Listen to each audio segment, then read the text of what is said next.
Sergeant Tommy Thompson, Phoenix Police Department spokesperson. It's been a long night for Phoenix police officers as they've worked through an unusual, very tragic event.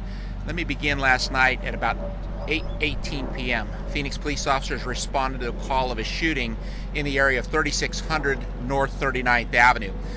When they arrived, they continued to hear shots fired. As they were moving forward to locate a victim, any victims, as well as a suspect, a vehicle left the area. That vehicle, they were informed, possibly contained someone who was doing the shooting. That vehicle was stopped in the area of 67th Avenue and Osborne Road, and an individual who was identified as a 30-year-old male at this time was taken into custody without incident. The officers at the scene continued to move forward, and they actually located 3 victims at that location. One was an individual who is a 46-year-old man who was deceased on scene. There was also an adult woman who was 47 years of age. She received multiple gunshot wounds. She was transported to a hospital, and at this time she is still in critical condition. In addition, there was another man who received a gunshot wound, but his injuries are not as critical as the other 2 people, obviously one being deceased. As they began to gather information, they were led. That incident seemed to have been involving some type of a domestic dispute, wherein this man believed that the person who shot the man believed that he was involved in some type of a relationship outside of marriage with the other man's wife. After the man was taken into custody, we developed information which led us to the location here at 7100 West Minnesota. At this location, the reason we came here is because one of the victims who had been shot was concerned for the man's family.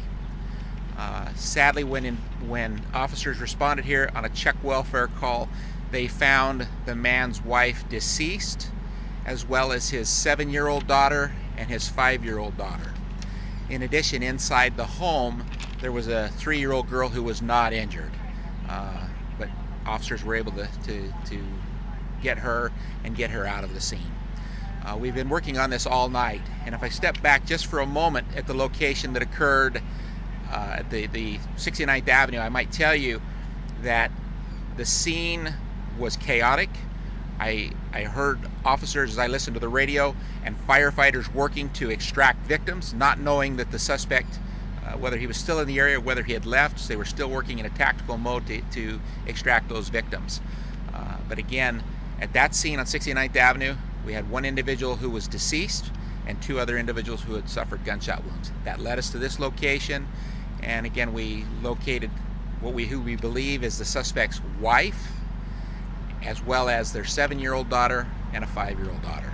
At this time, we still haven't been able to notify all of the next of kin, so we're holding back on the names. The individual was taken into custody. He was taken to Phoenix Police Headquarters, where he was interviewed. During the course of that interview, he said that the reason he shot these individuals is because, in God's eyes, it was all right for him to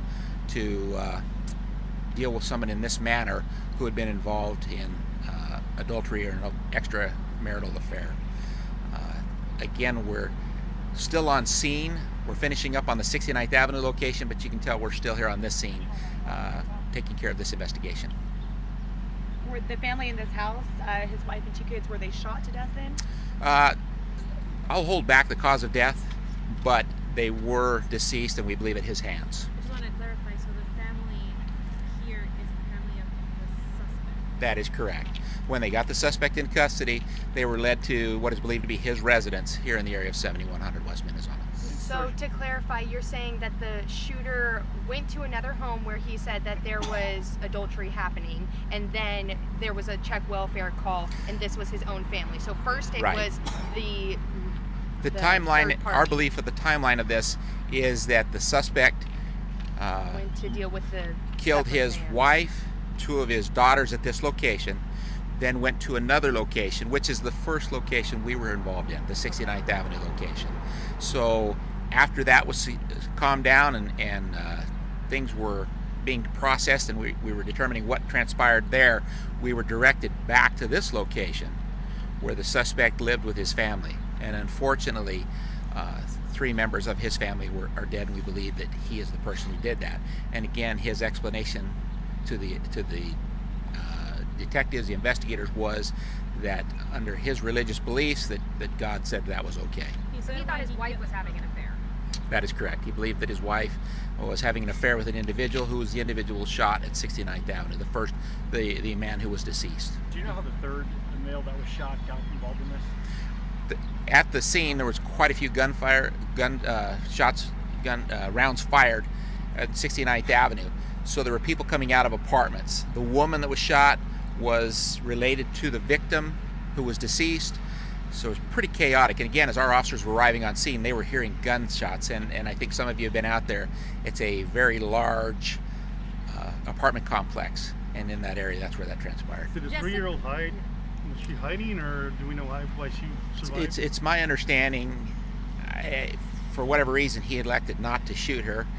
I was told that she was under the bed when the officers came in and got her. Is that his child? The shooter's My child? understanding it is, yes. How long were they in the house deceased for? We don't know. That's one of the things that the investigation involving the medical examiner, those kind of things, will help us determine that.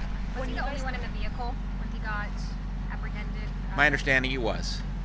And he was stopped by the officers, and they contacted him without incident. Can you confirm how many deaths there was total? Okay, so total 6 people were shot, 4 people have died. 3 of those were the suspect's wife and 2 children. Have you guys ever been called out about him before in the past? Any violent behavior? I don't know all of the history involving this individual. That will all come to light through the course of the investigation, I would think. Tommy, was any of the children disabled or had any disability? I don't know the status of the children. Again, 5 and a 7-year-old.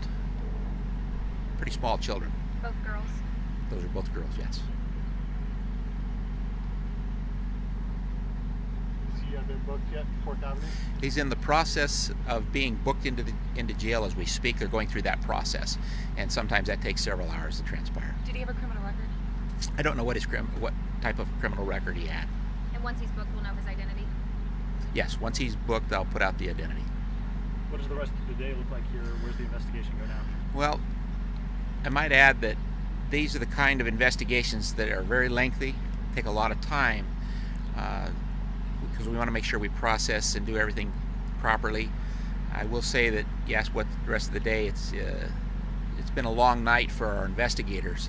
Anytime we deal with small children, or children for that matter, it's an added burden on the investigators, because in many cases it's calls like this, it's situations like this involving all of our first responders, whether it be the police or the fire department, where something like this happens, you go home and give your kids a hug and a kiss, and sometimes they don't know it because they're still asleep.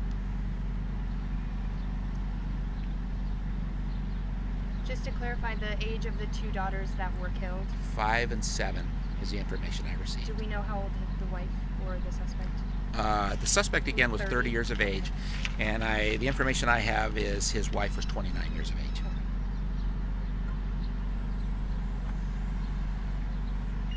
Questions? What's his religion? I do not know. I do not know. But again, I was told that that obviously had some bearing in this.